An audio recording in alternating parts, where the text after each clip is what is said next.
Whatever happened to Gene Kennedy Smith's 4 children? In this video, we're pulling back the curtain on the lives of Gene Kennedy Smith's 4 children: Stephen Edward Smith Jr., William Kennedy Smith, Amanda Mary Smith, and Kim Maria Smith. From political campaigns to public scandals, humanitarian missions to private family moments, this story has everything. Number 4. Stephen Edward Smith Jr. Born on June 28, 1957, Stephen Jr. grew up surrounded by some of the most influential figures in U.S. history. With a Harvard undergraduate degree, a master's in education, and a law degree from Columbia University, his academic journey alone speaks volumes about his intellectual discipline. He started his professional path by working directly within politics, serving as deputy campaign manager for his uncle Senator Edward Kennedy's presidential and senatorial campaigns.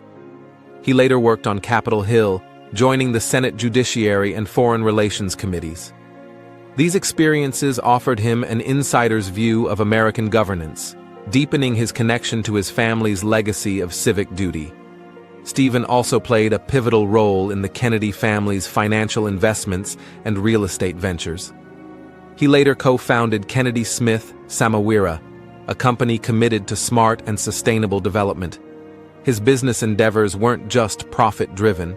They reflected modern values like sustainability and urban revitalization. Additionally, his work in renewable energy, including leadership at Valcent Technology, highlighted his interest in addressing climate change. His academic credentials weren't just for show. Stephen also served as a teacher at Harvard Law School, focusing on negotiation.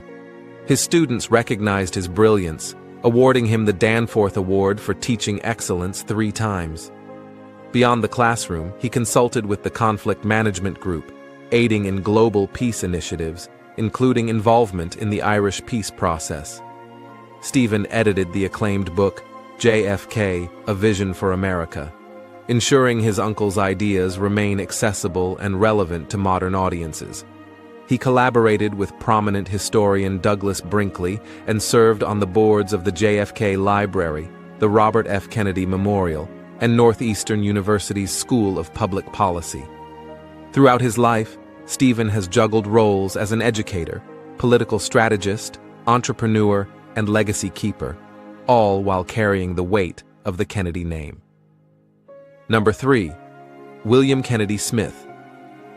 Born on September 4, 1960, William Kennedy Smith's life has been defined by dual forces: professional success in medicine and the shadow of public controversy. He followed a different path from many of his relatives, choosing medicine. He earned his undergraduate degree at Duke University, completed pre-med at Bryn Mawr, and received his MD from Georgetown University in 1991. However, 1991 was also the year his life changed drastically. That spring, William was accused of rape in a widely publicized case involving a woman named Patricia Bowman. The incident, which occurred in Palm Beach, Florida, and involved his uncle Ted Kennedy and cousin Patrick Kennedy, became a media circus. Though DNA evidence and testimonies played central roles, the court ultimately acquitted William after just over an hour of jury deliberation. The trial put the Kennedy family back in the national spotlight, but for all the wrong reasons. Despite the outcome, the accusation lingered. William chose to move forward, completing his residency in physical medicine and rehabilitation. He worked at Mercy Hospital in Chicago and later became an instructor at Northwestern University. He also co-founded Physicians Against Landmines and later the Center for International Rehabilitation, CIR, organizations dedicated to helping people with disabilities globally. His humanitarian work gained praise and placed him at the forefront of global disability rights advocacy. Still, controversy followed. In 2004, a former CIR employee accused William of sexual assault. He denied the allegations and the case was dismissed, but it led to more scrutiny, especially as CIR acknowledged settling 2 other harassment claims. Despite the legal victories, the repeated allegations cast a long shadow over his professional and philanthropic achievements. In later years, William ventured into local politics, serving as a commissioner on Washington, D.C. S Advisory Neighborhood Commission from 2015 to 2020. He also became CEO of MedRed, a healthcare tech firm.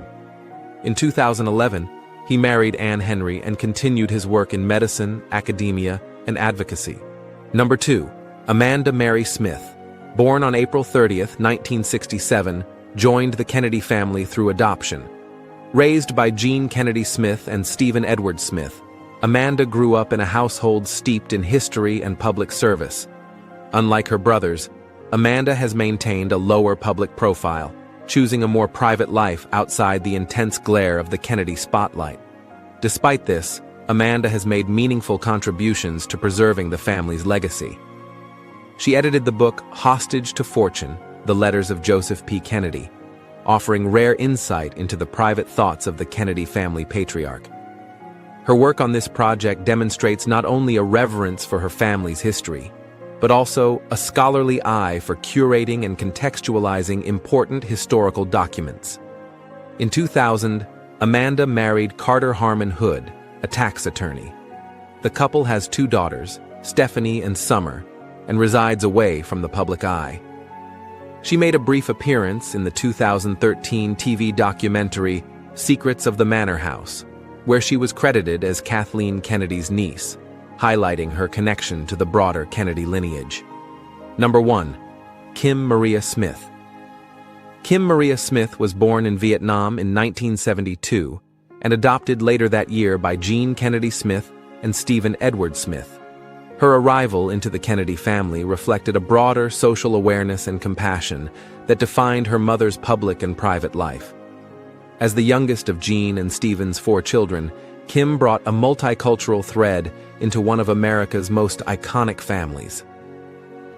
Though little is publicly known about her personal or professional endeavors, Kim has always remained a part of key family moments. She married Alfred Tucker in 1995, and they've appeared together at various Kennedy events. Her name frequently appears in genealogical records and family trees, affirming her place within the Kennedy clan. When her mother passed away in 2020, it was Kim who issued a heartfelt public statement. She spoke lovingly of Jean Kennedy Smith's generosity, humor, and the gift of adoption. "I thanked her for adopting me and giving me the best life," she said, a quote that resonated with many and offered a glimpse into their close bond.